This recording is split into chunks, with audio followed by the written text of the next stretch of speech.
S ಆತ್ಮೀಯ ಸ್ಪರ್ಧಾ ಮಿತ್ರರೇ, welcome to Clevara India academy. ನಾನು Siddhavardh, behind your desires Clevara India academy. ಏನು ಇವತ್ತಿನ ಒಂದು ವಿಡಿಯೋ ಸೆಷನ್ ಅಲ್ಲಿ ಪ್ರಮುಖವಾಗಿ ನಾವು ಏನು ಡಿಸ್ಕಸ್ ಮಾಡೋಣ ಅಂತ ವಿಚಾರ ಮಾಡಿದ್ರಿ. ಇವತ್ತು ತುಂಬಾ ಜನ ಕಾಲ್ ಮಾಡಿದಾಗ ನನ್ಗೆ ಕೇಳ್ತಾ ಇದ್ರು, ಸರ್ ಸ್ಟಡಿ ಪ್ಲಾನ್ ಯಾವ ತರ ಮಾಡ್ಕೋಬೇಕು, ಏನು ಸ್ಟಡಿ ಪ್ಲಾನ್ ಯಾವ ತರ ಮಾಡ್ಕೋಬೇಕು, ಮತ್ತೆ ನೋಟ್ಸ್ ಮೇಕಿಂಗ್ ಯಾವ ತರ ಇರಬೇಕು, ನಮ್ದು ಏನು ನೋಟ್ಸ್ ಮೇಕಿಂಗ್ ಯಾವ ತರ ಇರಬೇಕು. ಸರ್ ನಾನು ಓದಿದ್ರೆ ನೆನಪುಳಿತಾ ಇಲ್ಲ, ಏನು ನೆನಪುಳಿತಾ ಇಲ್ಲ ಅಂತಿದ್ರು ಅವ್ರು. ನನಗೆ ನೆನಪಿನ ಶಕ್ತಿ ಕಡಿಮೆ ಆಗ್ತಿದೆ, ಏನ್ ಮಾಡ್ಬೇಕು, ಇದಕ್ಕೆ ಡಿಕ್ರೀಸ್ ಆಗ್ತಾ ಇದೆ ಅಂತ, ಮೆಮರಿ ಪವರ್ ಕಡಿಮೆ ಆಗ್ತಿದೆ ಅಂತಿದ್ರು. ಯಾಕೆ ಆಗ್ತಿದೆ ಏನು ಅಂತ ತುಂಬಾ ಪ್ರಶ್ನೆಗಳನ್ನ ಕೇಳ್ತಾ ಇದ್ರು. ಮತ್ತೆ ತುಂಬಾ ದೊಡ್ಡ ದೊಡ್ಡ ಪುಸ್ತಕಗಳನ್ನ ಯಾವ ತರ ನೋಟ್ಸ್ ಮಾಡ್ಕೋಬೇಕು, ಈಸಿ ಟು ಅಂಡರ್ಸ್ಟ್ಯಾಂಡ್ ಯಾವ ತರ ಇರಬೇಕು. ನಾವು ಈ ಮೊನ್ನೆ ಏನೋ ಒಂದು ವಿಡಿಯೋ ಮಾಡ್ಬೇಕಾದ್ರೆ RRR ಫಾರ್ಮುಲಾ ಹೇಳಿದ್ದೆ ನಾನು. ಇದನ್ನ ಕೇಳಿದ್ರು, ಏನು RRR ಫಾರ್ಮುಲಾ ಸರ್, ಯಾವ ತರ ಇಂಟ್ರೊಡ್ಯೂಸ್ ಮಾಡ್ಬೇಕು, ಇದನ್ನ ಯಾವ ತರ ನೆನಪಿಟ್ಕೋಬೇಕು, ಓದಿದ್ದನ್ನ ಕೀ ನೋಟ್ಸ್ ಯಾವ ತರ ಮಾಡ್ಕೋಬೇಕು, ಡೈಗ್ರಾಮ್ಗಳ ಮೂಲಕ ನೋಟ್ಸ್ ಗಳನ್ನ ಯಾವ ತರ ಮಾಡ್ಕೋಬೇಕು, ಹಾಗೆ ನಾವು ಬರತಕ್ಕಂತ ಒಂದು ಅತ್ಯುತ್ತಮವಾದ ತಯಾರಿನ ಯಾವ ತರ ಮಾಡ್ಕೋಬೇಕು ಅನ್ನೋದನ್ನ ಒಂದು ಸ್ಟಡಿ ಪ್ಲಾನ್ ನನಗೆ ಹೇಳ್ಕೊಡ್ರಿ ಅಂತ ಕೇಳ್ತಾ ಇದ್ರು. ಹಾಗಾಗಿ ಇವತ್ತಿನ ಒಂದು ಈ ವಿಡಿಯೋ ಸೆಷನ್ ಅಲ್ಲಿ ಪ್ರಮುಖವಾಗಿ ಈ ಕ್ಲೆವರಾ ಇಂಡಿಯಾ ಅಕಾಡೆಮಿ ವತಿಯಿಂದ ನಿಮ್ಮೆಲ್ಲರೂ ಕೂಡ ಅತ್ಯುತ್ತಮವಾಗಿರ್ತಕ್ಕಂಥ ಒಂದು ನೋಟ್ಸ್ ಮೇಕಿಂಗ್ ಆಗಿರ್ಬೋದು, ರಿವಿಷನ್ ಯಾವ ತರ ಮಾಡ್ಕೋಬೇಕು ಏನಂಬುದನ್ನ ಇಲ್ಲಿ ಒಂದು ಕೆಲವು ನಿಮಿಷಗಳ ಕಾಲ ನಿಮ್ ಜೊತೆ ಡಿಸ್ಕಷನ್ ಮಾಡ್ತಾ ಇದ್ದೀನಿ. ಇಷ್ಟ ಆದವರು ಈ ವಿಡಿಯೋನ ನೋಡ್ಕೊಳ್ಳಿ. ಏನಕ್ಕಂದ್ರೆ ನಿಮ್ಮ ಒಂದು ಬರ್ತಕ್ಕಂಥ ಅಸಿಸ್ಟೆಂಟ್ ಪ್ರೊಫೆಸರ್ ಎಕ್ಸಾಮ್ ಆಗಿರಬಹುದು, ಕಾಲೇಜ್ ತಯಾರಿಗಿರಬಹುದು, ಮುಂದೆ ಈ GPST HSTR ಕರ್ನಾಟಕದ ಯಾವುದೇ ಒಂದು ಎಕ್ಸಾಮ್ ಇರಲಿ, ಅದು KPSC ಮತ್ತು KA ನಡೆಸ್ತಕ್ಕಂಥ ಒಂದು ಎಕ್ಸಾಮ್ಗಳಿಗೆ, ಎಲ್ಲಾ ಒಂದು ಎಕ್ಸಾಮ್ಗಳಿಗೆ ಆಗ್ತಕ್ಕಂಥ ಒಂದು ಹೆಲ್ಪ್ಫುಲ್ ಆಗ್ತಕ್ಕಂಥ ಒಂದು ಸ್ಟಡಿ ಪ್ಲಾನಿಂಗ್ ಅನ್ನ ಇಲ್ಲಿ ಇವತ್ತು ಹೇಳ್ಕೊಡ್ತಾ ಇದ್ದೀನಿ. ನಿಮ್ಮೆಲ್ಲರೂ ಕೂಡ ಹೆಲ್ಪ್ಫುಲ್ ಆಗ್ಬೋದು ಅಂತ ಭಾವಿಸಿದ್ದೀನಿ. ಬನ್ನಿ, ಏನಿದು ಸ್ಟಡಿ ಪ್ಲಾನಿಂಗ್, ಇಲ್ಲಿ ಏನ್ ನಾನು ಡಿಸ್ಕಷನ್ ಮಾಡ್ತಾನೆ ಅದನ್ನೆಲ್ಲ ನೋಡೋಣ. ಮೊದಲದಾಗಿ ನಾವಿಲ್ಲಿ ಏನು keep notes short and purposeful. ನಾವೊಂದು ಯಾವುದೋ ಒಂದು ವಿಷಯ ಓದ್ತಾ ಇದೀವಿ ಅಂದ್ರೆ ಅದ್ರ ಸಂಬಂಧಪಟ್ಟಂಗೆ ಒಂದು ಚಿಕ್ಕದಾಗಿರ್ತಕ್ಕಂಥ ನೋಟ್ಸು ಮತ್ತು ಅದ್ರ ಪರ್ಪಸ್ ನಮ್ಗೆಲ್ಲ ಗೊತ್ತಿರಬೇಕು. ಯಾಕಂದ್ರೆ ನಾವು ಓದ್ತಾ ಓದ್ತಾ ಏನಾಗುತ್ತೆ ಅಂದ್ರೆ ಸುಮ್ಮನೆ ಅನ್ವಾಂಟೆಡ್ ಎಲ್ಲ ಓದ್ಕೊಂಡು ಹೋಗ್ಬಿಡ್ತೀವಿ. ಯಾವ್ದು ಓದ್ಬೇಕು, ಏನ್ ಮಾಡ್ಬೇಕು ಅನ್ನೋದು ಕೂಡ ನಮ್ಗೆ ವಿಚಾರಗಳು ಗೊತ್ತಿರಲ್ಲ. ಏನಕ್ಕಂದ್ರೆ ನಮ್ಮ ಒಂದು ಈ ಟೆಕ್ಸ್ಟ್ ಬುಕ್ಗಳು ಏನಿದಾವಲ್ಲ, ಕಾಂಪಿಟೇಟಿವ್ ಎಕ್ಸಾಮ್ಗಳು ಟೆಕ್ಸ್ಟ್ ಬುಕ್ ಸುಮಾರು 500ರಿಂದ 600 ಪೇಜಸ್ಗಳು ಇರ್ತಕ್ಕಂಥ ಒಂದು ಕಂಟೆಂಟ್ ಗಳನ್ನ ನೋಡ್ತಾ ಇದ್ದೀವಿ. ಈ 500ರಿಂದ 600 ಏನು ಕಂಟೆಂಟ್ ಇರ್ತಕ್ಕಂಥ ಪುಸ್ತಕಗಳನ್ನ ನಾವು ಕಂಟಿನ್ಯೂಸ್ ಆಗಿ ಏನದು ನೆನ್ಪಿಟ್ಕೊಳಕ್ ಆಗಲ್ಲ. ಮತ್ತೆ ಇದನ್ನ ಓದಕ್ಕೂ ಒಂದೊಂದ್ಸಲ ಟೈಮ್ ಸಾಲಲ್ಲ. ಹಾಗಾಗಿ ಒನ್ ಟೈಮ್ ನೀವೇನಾದ್ರೂ ಟೈಮ್ ಇನ್ವೆಸ್ಟ್ಮೆಂಟ್ ಮಾಡಿ ಕಂಪ್ಲೀಟ್ ಆಗಿರ್ತಕ್ಕಂಥ ನೋಟ್ಸ್ ಗಳನ್ನ ಮಾಡ್ಕೊಂಡು ಶಾರ್ಟ್ ನೋಟ್ಸ್ ಗಳನ್ನ ಮಾಡ್ಕೊಂಡ್ರೆ ಏನಾಗುತ್ತೆ ಅಂದ್ರೆ ಅದು ನೀವು ಈಸಿಯಾಗಿ ಏನ್ ಮಾಡ್ಬೋದು ಅಂದ್ರೆ ಅದನ್ನ ರಿವಿಷನ್ ಮಾಡ್ಬೋದು. ಇಲ್ಲಿ ನೋಡಿ, ಈ ಒಂದು keep notes short and purposeful ಅಂದ್ರೆ ಇಲ್ಲಿ ನಾವ್ ಏನ್ ಥಿಂಕ್ ಮಾಡ್ಬೇಕಂದ್ರೆ ವಿಶೇಷವಾಗಿ ಇಲ್ಲಿ ನೋಡಿ ಒಂದ್ ಸೆಕೆಂಡ್, ಏನು ರಿವಿಷನ್ ಟೂಲ್ ಗಳನ್ನ ಮತ್ತ ನಾಟ್ ಟೆಕ್ಸ್ಟ್ ಬುಕ್ ಗಳನ್ನ ಏನದು ಬಳಸಬಾರ್ದು. ರಿವಿಷನ್ ಟೂಲ್ ಅಂದ್ರೆ ಯಾವ ತರ ಇರುತ್ತೆ ನೋಡ್ರಿ, ಇಲ್ಲಿ ಏನು ರಿವಿಷನ್ ಟೂಲ್ ಯಾವ ತರ ಇರುತ್ತೆ ಅಂದ್ರೆ ಇಲ್ಲಿ ನಾವು ವಿಶೇಷವಾಗಿ ನಾವು ಬುಲೆಟ್ಸ್ ಪಾಯಿಂಟ್ಸ್ ಗಳನ್ನ ಮಾಡ್ಕೋಬೇಕು. ಇಲ್ಲಿ ರಿವಿಷನ್ ಮಾಡ್ತೀವಿ ಅಂದ್ರೆ ಬುಲೆಟ್ ಪಾಯಿಂಟ್ಸ್ ಗಳನ್ನ ಮಾಡ್ಕೋಬೇಕು. ಅದ್ರ ಜೊತೆ ಕೀವರ್ಡ್ ಗಳನ್ನ ಮಾಡ್ತಾ ಹೋಗ್ಬೇಕು, ಕೀವರ್ಡ್ ಗಳನ್ನ ನೋಡ್ಕೊತಾ ಹೋಗ್ಬೇಕು. ಏನಿದು ಈ ಬುಲೆಟ್ಸ್ ಪಾಯಿಂಟ್ ಮತ್ತು ಕೀವರ್ಡ್ ಗಳಂದ್ರೆ ನಾವು ಇಲ್ಲಿ ನೋಡೋದಿಲ್ಲ. ಈಗ ನಾವು ಸೈನ್ಸ್ ಅಲ್ಲಿ ನೋಡ್ತೀವಿ ಅಂದ್ರೆ ಫೋಟೋಸಿಂಥಸಿಸ್ ಬಗ್ಗೆ, ಅಂದ್ರೆ ಇದು ಈ ಸಸ್ಯಗಳು ಹೇಗೆ ಆಹಾರವನ್ನು ತಯಾರಿಸುವ ಪ್ರಕ್ರಿಯೆ ನಾವು ದ್ವಿತೀಯ ಸಂಶ್ಲೇಷಣ ಕ್ರಿಯೆ ಅಂತೀವಿ. ಮೊದಲಿಗೆ ಏನ್ ಬೇಕು, ಮೊದಲಿಗೆ ನಾವು ಪ್ರಮುಖವಾಗಿ ಬೆಳಕು ಬೇಕು. ಏನು ಸೂರ್ಯನ ಬೆಳಕು ಮುಖ್ಯವಾಗಿರ್ತಕ್ಕಂಥ ಬೇಕು. ಆಮೇಲೆ ಏನ್ ಬೇಕು, ನಮ್ಗೆ ಇಲ್ಲಿ CO2 ಬೇಕು, ಕಾರ್ಬನ್ ಡೈಆಕ್ಸೈಡ್ ಬೇಕು, ಇಲ್ಲಾಂದ್ರೆ ಅದ್ ನಡೆಯಲ್ಲ. ಡೈಆಕ್ಸೈಡ್ ಬೇಕು. ಆಮೇಲೆ H2O ಅಂದ್ರೆ ಏನು, ನೀರ್ ಬೇಕು. ಇಲ್ಲಿ ಇದು ಮುಂದೆ ಏನಾಗುತ್ತೆ ಅಂದ್ರೆ ಗ್ಲೂಕೋಸ್ ಆಗಿ ಕನ್ವರ್ಟ್ ಆಗುತ್ತೆ, ನಮ್ಗೆ O2 ಸಿಗುತ್ತೆ. ಇಲ್ಲಿ ಏನು ಸಸ್ಯಗಳು ತಮ್ಮ ಆಹಾರ ತಯಾರಿಕೆ ಪ್ರಕಾರ ಏನ್ ಸಿಗುತ್ತೆ ನಮಗೆ ಆಮ್ಲಜನಕ ಬಿಡುಗಡೆ ಆಗುತ್ತೆ. ನೋಡಿ, ಈ ಸಿಂಥಸಿಸ್ ಏನ್ ಫಾರ್ಮುಲಾ ಇದೆ ಅದು light plus CO2 plus H2O plus next glucose next O2. So ಈ ತರ ನೀವು ನೋಟ್ಸ್ ಮಾಡ್ಕೊಂಡು ಇವುಗಳನ್ನ ಏನ್ ಮಾಡ್ಬೇಕಂದ್ರ ಪ್ರತಿ ಸಲ ರೀಕಾಲ್ ಮಾಡ್ಕೋಬೇಕು. ಏನು ಇದಕ್ಕೇನಂತ ನಾವು ಕೀವರ್ಡ್ ಫಾರ್ಮುಲಾ ಅಂತೀವಿ. ಸೈನ್ಸ್ ಸಬ್ಜೆಕ್ಟ್ ಇದ್ದವ್ರಿಗೆ ತುಂಬಾ ಯೂಸ್ಫುಲ್ ಮಾಡ್ಕೋತಾರೆ ಅವರು. ಇದೇ ಒಂದು ಫಾರ್ಮುಲಾ ಬಳಸಿ ಸೈನ್ಸ್ ದವ್ರು ಯಾಕಷ್ಟು ಇನ್ನು ಹೆಚ್ಚಿನ ಮಾರ್ಕ್ಸ್ ತೆಗಿತಾರೆ, ಮತ್ತೆ ಅವ್ರ ತಕ್ಕಂತ ಒಂದು ಸ್ಟಡಿ ಮಟೀರಿಯಲ್ ಈಜಿ ಇರುತ್ತೆ, ಮತ್ತೆ ಅವರು ಫೋಕಸ್ ಜಾಸ್ತಿ ಹೆಂಗ್ ಮಾಡ್ತಾರೆ ಅನ್ನೋದಂದ್ರ ಈ ಫಾರ್ಮುಲಾಗಳನ್ನ ಅವರು ಬಳಸ್ತಾ ಹೋಗ್ತಾರೆ. ಹಾಗಾಗಿ ಅವ್ರಿಗೆ ಏನಾಗುತ್ತೆ, ಸಕ್ಸಸ್ ರೇಟ್ ಜಾಸ್ತಿ ಸಿಗುತ್ತೆ ಇಲ್ಲಿ. ನೆಕ್ಸ್ಟ್ ನಾವು ನೋಡೋದಾದ್ರೆ ಲೇಯರ್ಡ್ ನೋಟ್ಸ್ಗಳನ್ನ ಮಾಡ್ಕೋಬೇಕು ನಾವು. ಮೊದಲು ಇನ್ ಯಾವ್ದೋ ಒಂದು ಬುಕ್ ಬರಿಬೇಕು, ನೀವು ಬುಕ್ಸ್ ಓದ್ಬೇಕಾದ್ರೆ ರಫ್ ನೋಟ್ಸ್ ಗಳನ್ನ ಮಾಡ್ಕೊಂಡು ಹೋಗ್ಬೇಕು. ರಫ್ ನೋಟ್ಸ್ ಅಂದ್ರೆ ಏನಂದ್ರೆ ಸಿಂಪಲ್ ಫಾರ್ಮುಲಾ ಅದ್. ನೀವು ಯಾವ್ದೋ ಒಂದು ಬುಕ್ಸ್ ಓದ್ತಾ ಇರ್ತಿರ್ತೀರ, ನಿಮ್ ಕೀವರ್ಡ್ಗಳು ಸಾಕು ಬರ್ತಾವ. ಕೀವರ್ಡ್ಗಳು ಸಿಕ್ಕಾಗ ಏನಾಗುತ್ತೆ ಅಂದ್ರೆ ಅವ್ನ ಒಂದ್ ಕಡೆ ಬರ್ಕೊಂಡು ಹೋಗ್ಬೇಕು. ಉದಾಹರಣೆ ಇಲ್ಲಿ ಹೇಳ್ಬೇಕಂದ್ರೆ ನಿಮ್ಗೆ ಏನದು ಪ್ರಾದೇಶಿಕ ಅಸಮತೋಲನ ಅಂತ ಬರಿತೀನಿ ನಾನು. ಪ್ರಾದೇಶಿಕ ಅಸಮತೋಲನ ಅಸಮತೋಲನ ಇದಕ್ಕೆ ಸಂಬಂಧಪಟ್ಟಂಗೆ ನಿಮ್ಗೆ ಏನಾಗುತ್ತೆ ಅಂದ್ರೆ ಇಲ್ಲಿ ಒಂದು 8 ಕೀವರ್ಡ್ಗಳು ಇರ್ತಾವ. ಆ ಕೀವರ್ಡ್ಗಳನ್ನ ಏನ್ ಮಾಡ್ಬೇಕು ನೀವು ಅಂದ್ರೆ ಒಂದ್ ಬರ್ಕೋಬೇಕು. ಬರ್ದಾದ್ಮೇಲೆ ಏನಾಗತ್ತೆ ಅಂದ್ರೆ ನೀವು ಫೈನಲ್ ಆಗಿ ಇರ್ತಕ್ಕಂಥ ಒಂದು ಶಾರ್ಟ್ ನೋಟ್ಸ್ ಮಾಡ್ಬೇಕು ಅದ್ರ ಮೇಲೆ. ಈಗ ಪ್ರಾದೇಶಿಕ ಅಸಮತೋಲನ ಏನಂದ್ರೆ ಆ, ಒಂದು ದೇಶ ಅಥವಾ ಒಂದು ಪ್ರದೇಶದಲ್ಲಿ ಒಂದು ಇರ್ತಕ್ಕಂಥ ಭೌಗೋಳಿಕ ಪ್ರದೇಶದಲ್ಲಿ ಒಂದು ಪ್ರದೇಶದಿಂದ ಮತ್ತೊಂದು ಪ್ರದೇಶಕ್ಕೆ ಇರ್ತಕ್ಕಂಥ ಆರ್ಥಿಕ, ಸಾಮಾಜಿಕ, ಶೈಕ್ಷಣಿಕ, ಆರೋಗ್ಯ ಮೂಲ ಸೌಕರ್ಯಗಳ ಕೊರತೆಯ ಒಂದು ತಾರತಮ್ಯವನ್ನು ಪ್ರಾದೇಶಿಕ ಅಸಮತೋಲನ ಅಂತೀವಿ. ಹಾಗಾಗಿ ಮೊದಲು ಏನಂದ್ರೆ ಕೀವರ್ಡ್ ಗಳನ್ನ ಮತ್ತು ರಫ್ ನೋಟ್ಸ್ ಗಳನ್ನ ಬರ್ಕೋಬೇಕು. ಅದಾದ್ಮೇಲೆ ಎಲ್ಲಾ ಒಂದು ಆ ರಫ್ ನೋಟ್ಸ್ ಬರ್ದಿತ್ತಲ್ಲ, ಅಲ್ಲಿರ್ತಕ್ಕಂಥ ಕೀವರ್ಡ್ ಗಳ ಆಧಾರದ ಮೇಲೆ ಏನ್ ಮಾಡ್ಬೇಕು ನಾವು ಅಂದ್ರೆ ಒಂದು ಶಾರ್ಟ್ ನೋಟ್ಸ್ ಗಳನ್ನ ರೆಡಿ ಮಾಡ್ಕೊಂಡ್ಬಿಡ್ಬೇಕು. ಈ ಶಾರ್ಟ್ ನೋಟ್ಸ್ ಎದಕ್ಕೆ ಹೆಲ್ಪ್ ಆಗುತ್ತೆ ಅಂದ್ರೆ ನಮ್ಗೆ ಇದು ರಿವಿಷನ್ ಮಾಡಕ್ಕೆ ತುಂಬಾ ಹೆಲ್ಪ್ಫುಲ್ ಆಗುತ್ತೆ. ಇದು ರಿವಿಷನ್ ಮಾಡಕ್ಕೆ ಹೆಲ್ಪ್ಫುಲ್ ಆಗುತ್ತೆ. ಹಾಗಾಗಿ ನಾವ್ ಏನೇ ಮಾಡ್ಬೇಕಾದ್ರೂ ಕೂಡ ನಾವು ಶಾರ್ಟ್ ನೋಟ್ಸ್ ತುಂಬಾ ಮುಖ್ಯ ಇಲ್ಲಿ. ನೆಕ್ಸ್ಟ್ ನೋಡ್ತೀವಿ ನಾವು ಇಲ್ಲಿ, ನೀವು ಯಾವ್ದೋ ಒಂದು ಸಬ್ಜೆಕ್ಟ್ ಅನ್ನು ಓದ್ಕೊಂಡಿರ್ತೀವಿ.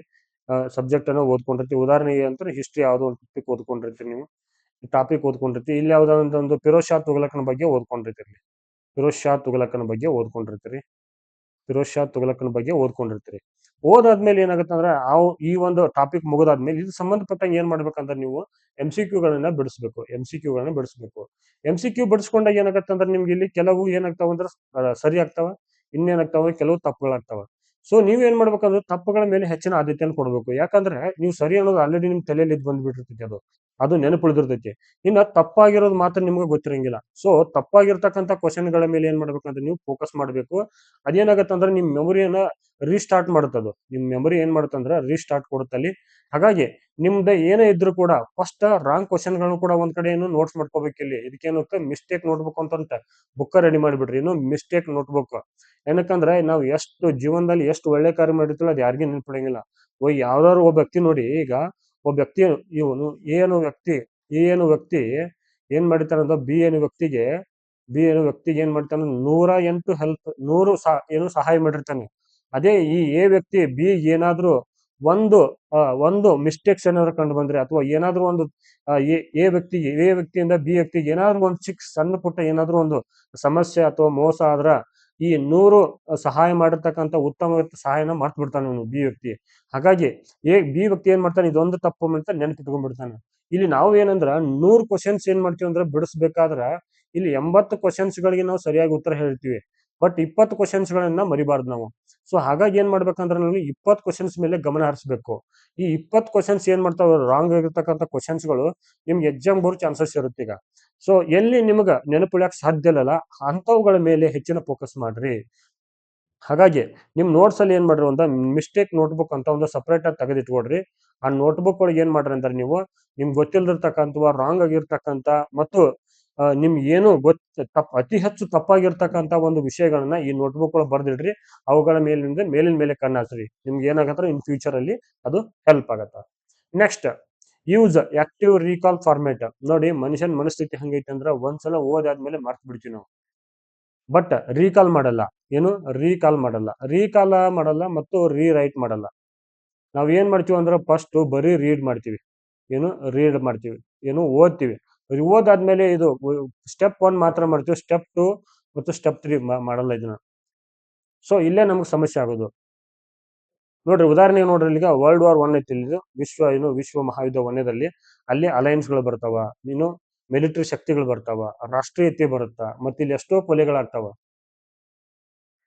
ಸೊ ಈ ನಾವ್ ಯಾವ್ದೇ ಒಂದು ಘಟನೆಯನ್ನು ಅಧ್ಯಯನ ಮಾಡ್ಬೇಕಾದ್ರೆ, ಯಾವ್ದೇ ಒಂದು ಇದನ್ನ ಮಾಡ್ಬೇಕಾದ್ರೆ, ನಾವು ಉದಾಹರಣೆ ನಿಮ್ಗೆ ಅವಾಗಲೇ ಫಿರೋಜ್ ಶಾ ತುಘಲಕನ ಬಗ್ಗೆ ಹೇಳಿದ್ದೆ. ನಾನು ಶಾರ್ಟ್ ಆಗಿ ಅವನನ್ನು FST ಅಂತ ಬರ್ಕೋತೀನಿ. FST ಅಂದ್ರೆ ಫಿರೋಜ್ ಶಾ ತುಘಲಕ್. ಇದು ನಾನು ನೋಡ್ರಿ, ನನ್ಗೆ ಈಜಿ ಟು ಅಂಡರ್ಸ್ಟ್ಯಾಂಡ್. ಇದನ್ನ ನಾನು ಏನ್ ಮಾಡ್ತೀನಿ MBT ಅಂತ ಬರ್ಕೊಂಡಿರ್ತೀನಿ. ಇದಕ್ಕೆ ನಾನು ಮೊಹಮ್ಮದ್ ಬಿನ್ ತುಘಲಕ್ ಅನ್ಕೋತೀನಿ. ನಾನು ಅಲಾವುದ್ದೀನ್ ಖಿಲ್ಜಿ ಫುಲ್ ಹೆಸರು ಬರೆಯಲ್ಲ, ನಾನು AK ಅಂತ ಬರ್ಕೋತೀನಿ ನಾನು ಅಷ್ಟೇ. ಅಲಾವುದ್ದೀನ್ ಖಿಲ್ಜಿ ಫುಲ್ ಹೆಸರು ಬರೆಯಂಗಿಲ್ಲ. ಓನ್ಲಿ ಏಕೆ ಅಂತ ಅನ್ಕೋತೀನಿ ಇಲ್ಲಿ. ಸೊ ಇಲ್ಲಿ ಏನಾಗುತ್ತೆ ಅಂದ್ರೆ ನೀವು ಯಾವುದೇ ಒಂದು ಘಟನೆ ಮಾಡ್ಬೇಕು, ಏನದು ಅಧ್ಯಯನ ಮಾಡ್ಬೇಕಾದ್ರೆ ಕೂಡ ಅಲ್ಲಿ ಕೀವರ್ಡ್ಗಳು ಬಹಳ ಮುಖ್ಯ ಆಗುತ್ತೆ ಅದು. ಸೊ ಇಮಿಡಿಯೇಟ್ ರೀಕಾಲ್ ಮಾಡಕ್ ಹೆಲ್ಪ್ಫುಲ್ ಆಗುತ್ತೆ ನಿಮ್ಗೆ ಅದು. ಹೌದು. ಯಾರು ಎಫ್.ಎಸ್.ಟಿ ಯಾವಾಗ ಜನಿಸಿದ? 1309. ನಾನು ಓದಿದ್ದೀನಿ, ನೆನ್ಕೊಳ್ದೈತಿ. ಇವನು ಯಾರು? ಹಿಂದೂ ತಾಯಿ ಮಗ ಇವನು. ಏನು? ಹಿಂದೂ ತಾಯಿ ಮಗ. ಅವ್ರ ತಾಯಿ ಹೆಸರು ಏನು? ನೈಲಾ. ಈಕೆ ಯಾರು ಅಂದ್ರೆ ಯಾರು? ಹಿಂದೂ ಅರಸ ರಣಮಲ್ಲ ಇರ್ತಾನೆ ಇವನು, ರಜಪೂತ್ ಅರಸ ಇರ್ತಾರೆ ರಣಮಲ್ಲ, ಅವನ ಮಗಳು. ಹೌದಾ? ಡೆಲ್ಲಿ ಸುಲ್ತಾನ್ ಒಳಗೆ ಏನಾಗತ್ತ, ಅತ್ಯಂತ ಒಂದು ಏನು ಅಂದ್ರೆ ಪರೋಪಕಾರಿ ರಾಜ ಅಂತ ಕರೀತಾರೆ ಇವನು. ಏನು? ಪರೋಪಕಾರಿ ರಾಜ ಇವನು, ಪರೋಪಕಾರಿ ಸುಲ್ತಾನ. ಯಾಕಂದ್ರೆ ಇವನು ಹಿಂದೂ ತಾಯಿ ಮಗ ಆಗಿ ಹಿಂದೂ ಗುಣಗಳು ಕೂಡ ಇದ್ದು, ಮುಸ್ಲಿಂನ ಒಂದು ತಂದೆ ಮಗನಾಗಿ ಏನಾಯ್ತಾ ಮುಸ್ಲಿಂ ಗುಣಗಳು ಇದ್ದು ಕೂಡ. ಹಾಗಾಗಿ ಅಂತ he is a mixer of the ಏನಂತಾರದು ಅವರು ಒಂದು ಪರೋಪಕಾರಿ ಮತ್ತು ಉದಾರವಾದಿ ಗುಣಗಳು ಕೂಡ ಇವನಲ್ಲಿದ್ದು. ಸೊ ಇವನ್ ಏನ್ ಮಾಡ್ತಾನೆ ಅಂದ್ರೆ ದಿವಾನಿ ಖೈರಾತ್ ಅಂತ ಮಾಡ್ತಾನೆ. ದಿವಾನಿ ಖೈರಾತ್, ದಿವಾನಿ ಖೈರಾತ್, ದಿವಾನಿ ಶಪಾ ಅಂತ ಮಾಡ್ತಾನೆ. ದಾರುಲ್ ಶಪಾ, ಶಪಾ ಅಂದ್ರೆ ದವಾಖಾನೆಗಳು. ತುಂಬಾ ಇವನ್ ಏನ್ ಮಾಡ್ತಾನೆ, ಸಾಮಾಜಿಕ ಕಾರ್ಯಗಳನ್ನ ಮಾಡಿರ್ತಾನೆ. ಇಂಥ ಒಂದು ಕೀವರ್ಡ್ಗಳನ್ನ ಏನ್ ಮಾಡ್ಬೇಕಂದ್ರೆ ನೀವು ನೆನ್ಪಿಟ್ಕೊತಾ ಹೋಗ್ಬೇಕು. ಸೊ ಹಾಗಾಗಿ ಏನಾಗುತ್ತೆ ಅಂದ್ರೆ ನೀವು ಯಾವುದೇ ಒಂದು ಏನು ಸ್ಟಡಿ ಮಾಡ್ಬೇಕಾದ್ರೆ ಇದು ಮಾಡ್ಬೇಕಾದ್ರೆ ಆಕ್ಟಿವ್ ರೀಕಾಲ್ ಫಾರ್ಮೇಟ್ ಏನಿದೆಯಲ್ಲ ಅದು ತುಂಬಾ ಹೆಲ್ಪ್ಫುಲ್ ಆಗುತ್ತೆ. ಇದನ್ನ ಫೋಕಸ್ ಮಾಡ್ರಿ. ನೆಕ್ಸ್ಟ್ ಏನಂದ್ರೆ ಯೂಸ್ ವಿಜುವಲ್ ಮೆಮೊರಿ ಟ್ರಿಕ್ಸ್.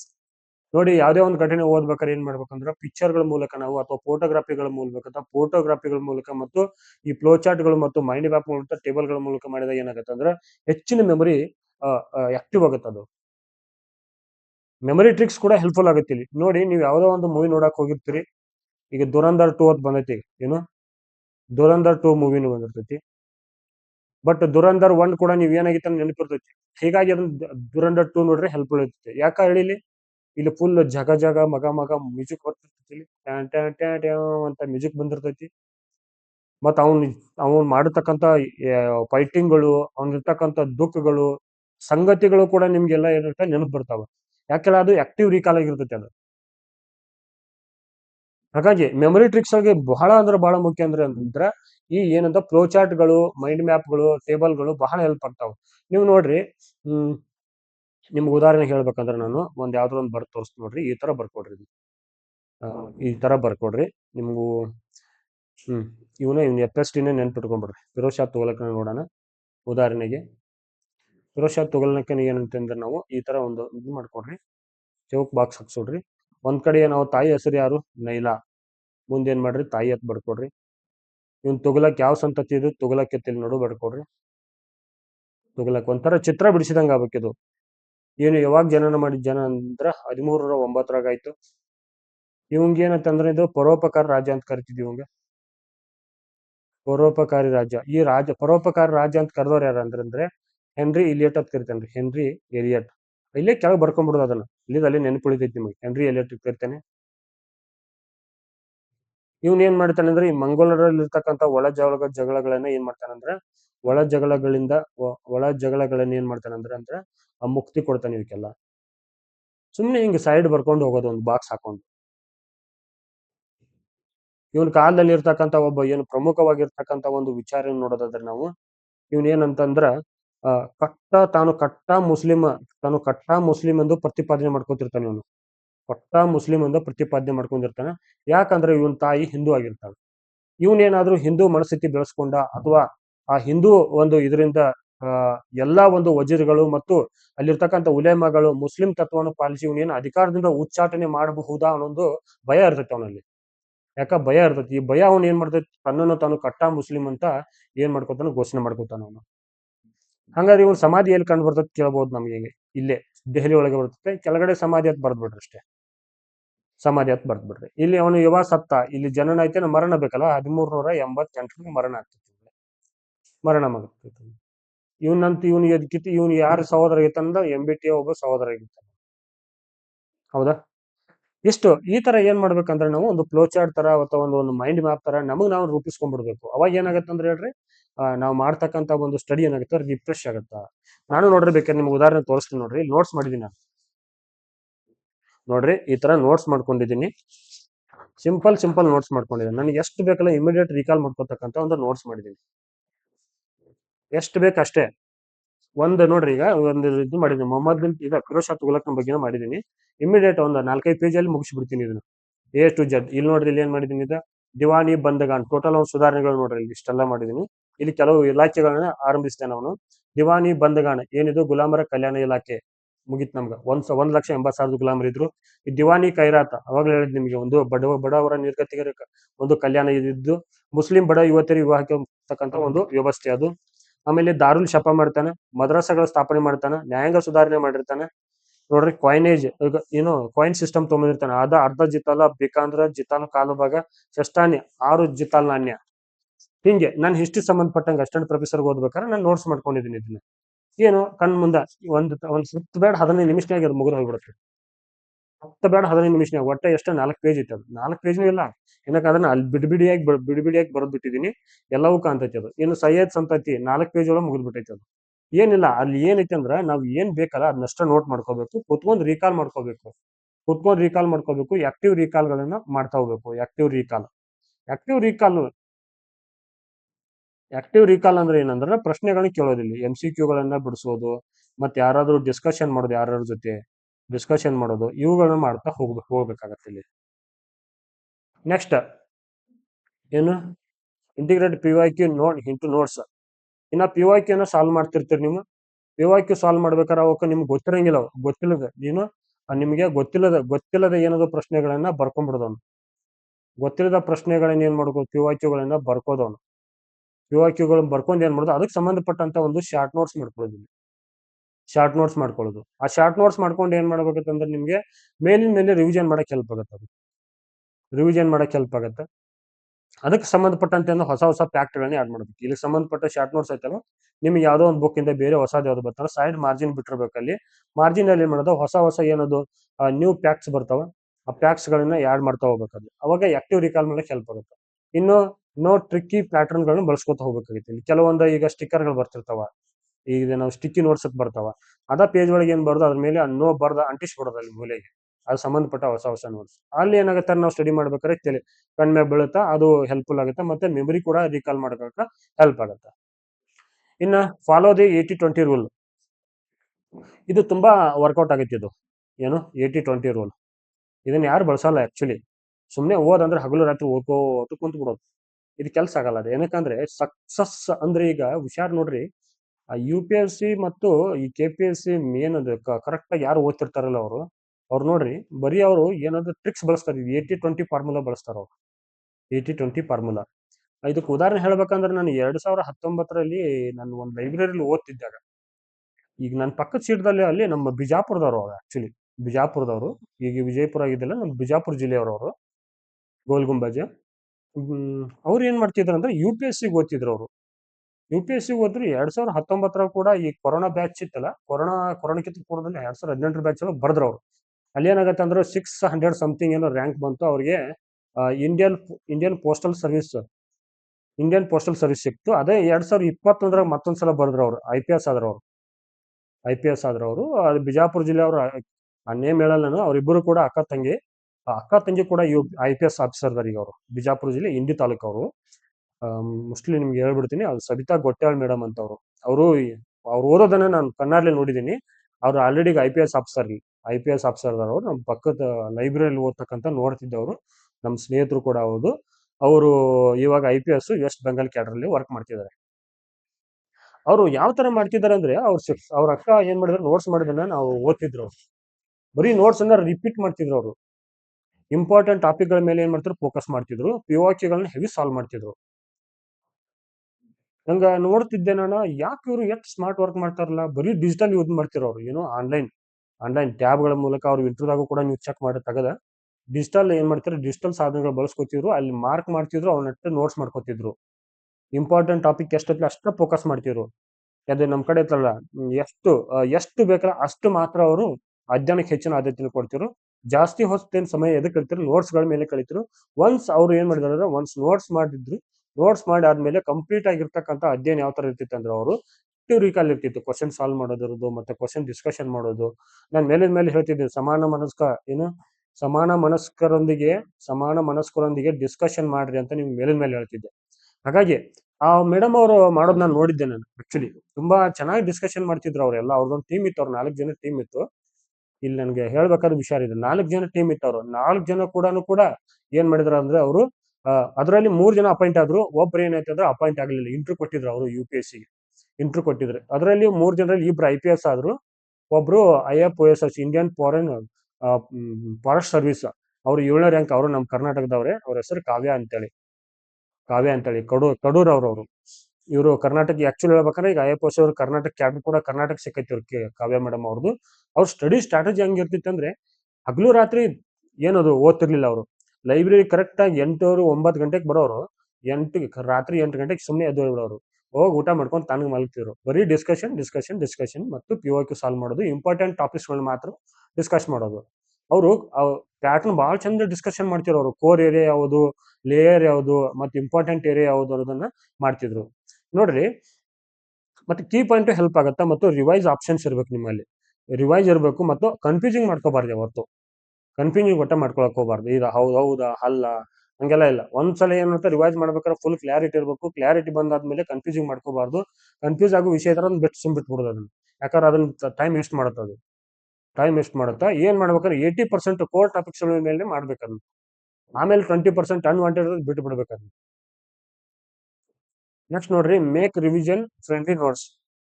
ಏನು highlight key formulas, dates and facts.